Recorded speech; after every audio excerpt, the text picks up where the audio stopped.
Prosseguindo com a síntese de glicogênio, aqui essa figura eu trouxe para mostrar para vocês com um pouco mais de detalhes a ação da glicogênio sintase. Então vejam só aqui um glicogênio já em processo de formação e aqui uma nova UDP-glicose chegando para a reação. A glicogênio sintase, então, libera o UDP e liga essa glicose em rosa no glicogênio em formação ali em azul, e então é assim que a glicogênio sintase vai alongando a cadeia. Passando agora para a degradação do glicogênio. Esse processo também é chamado de glicogenólise e ele é feito pela glicogênio fosforilase. Ali a gente vê uma figura esquemática de uma molécula de glicogênio, temos duas porções lineares e ali temos uma ramificação. A glicogênio fosforilase, ela começa então a degradar essa molécula e libera várias unidades de glicose. Só que vejam só, o que é liberado do glicogênio são moléculas de glicose 1-fosfato. E quando a glicogênio fosforilase vai chegando próximo de uma ramificação, ela não consegue mais atuar, tá? O sítio ativo dela não consegue fazer a quebra daquela ligação ali. Então, quando chega neste ponto, é necessária uma segunda enzima, chamada popularmente de enzima de desramificação ou enzima desramificadora.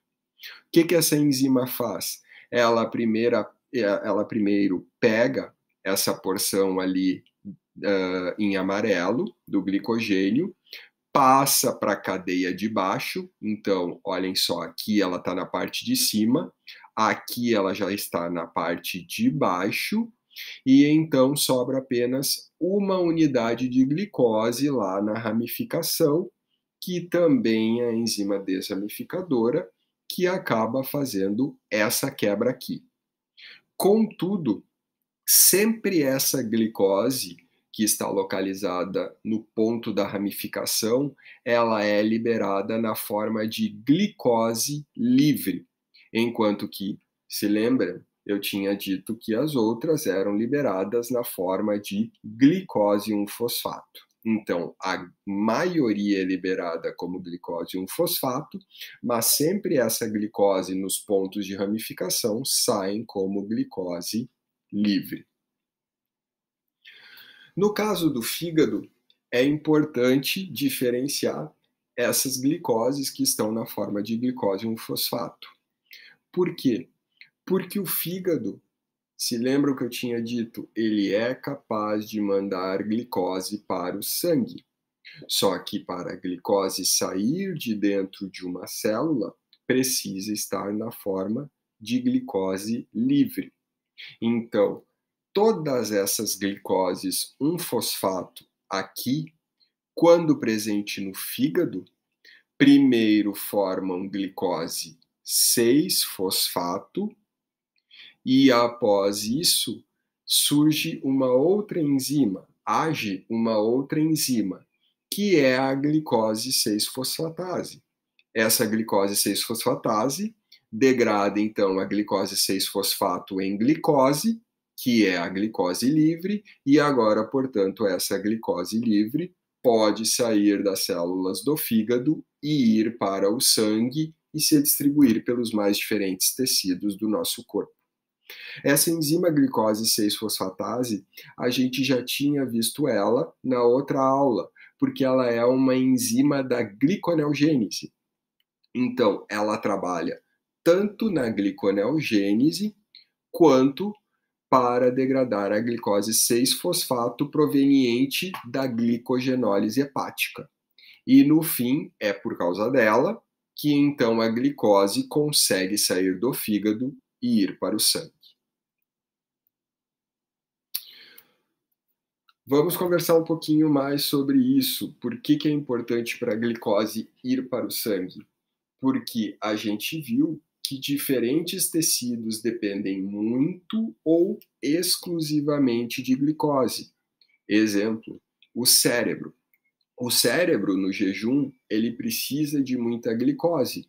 Então, enquanto a gente está dormindo lá no jejum, o glicogênio hepático está sendo degradado, manda a glicose para o sangue, a glicose vai para o cérebro e o cérebro degrada a glicose para obter energia.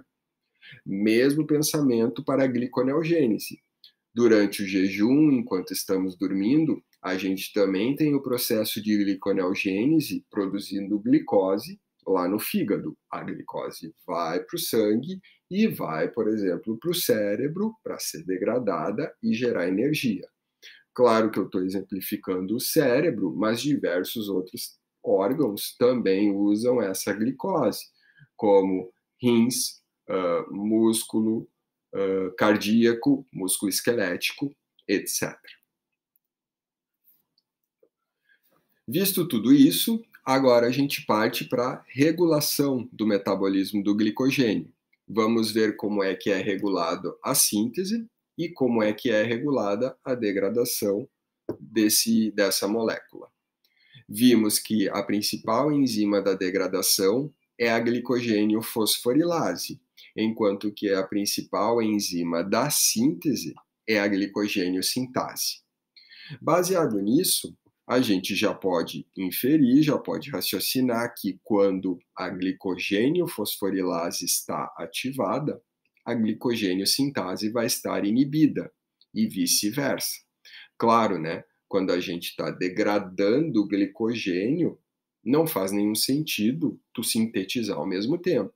Então, se tu degrada a molécula, tu inibe a síntese.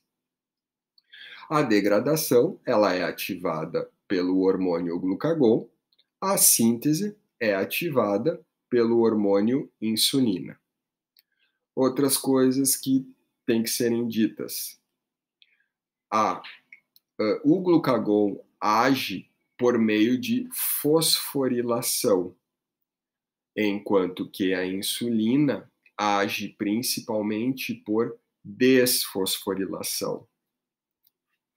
Aqui tem uma figura bem completa, um pouco complexa, é verdade, mas ela é muito completa e ela é muito boa para entender essa regulação simultânea da síntese e da degradação do glicogênio. Lá em cima, então, a gente vê representado o receptor para glucagon e o receptor para a adrenalina. O receptor para o glucagon, presente no fígado, e o receptor para a adrenalina no músculo esquelético e no fígado. Ambos receptores, quando ativados por glucagon e adrenalina, vão levar à degradação do glicogênio. Isso tem que ser memorizado. Mas, enfim, não vamos ver todos os detalhes agora, mas quando o glucagon ou a adrenalina se ligam nesses receptores, após uma cascata de sinais, tem uma enzima que vai ser ativada, chamada de proteína sinase A. Quando essa proteína sinase A for ativada, ela vai fazer a fosforilação da glicogênio fosforilase sinase B e transformá-la, então, em glicogênio fosforilase sinase A. Essa enzima, agora fosforilada, está na sua forma ativa. E com isso, ela vai então conseguir fosforilar a glicogênio fosforilase B em glicogênio fosforilase A. E vai então deixar na forma ativa essa enzima. E a glicogênio fosforilase é a enzima que faz a degradação do glicogênio. Portanto, tudo começando com glucagon e adrenalina se ligando nos seus receptores, e depois de uma cascata de enzimas, a glicogênio fosforilase vai ficar ativada. Por outro lado, no estado alimentado, a gente vai ter insulina. Apesar da insulina estar representada na figura aqui embaixo, ela também atua por receptores de membrana. Quando a insulina ativa o seu receptor, após uma série de sinais, uma cascata de enzimas, ela vai ativar uma enzima chamada de proteína fosfatase 1. E essa proteína fosfatase 1, ela vai tirar esse fosfato da glicogênio fosforilase e, portanto, vai transformar a glicogênio fosforilase A em glicogênio fosforilase B. E com isso, agora na forma B, vai ficar na forma ativa, portanto, o glicogênio não será mais degradado. E como a gente está vendo o estado alimentado, o que vai acontecer então se não degrada glicogênio? Vai haver a síntese de glicogênio. Então, insulina age por meio da proteína fosfatase 1, enquanto que glucagon e adrenalina agem por meio da proteína sinase A e depois da glicogênio fosforilase sinase.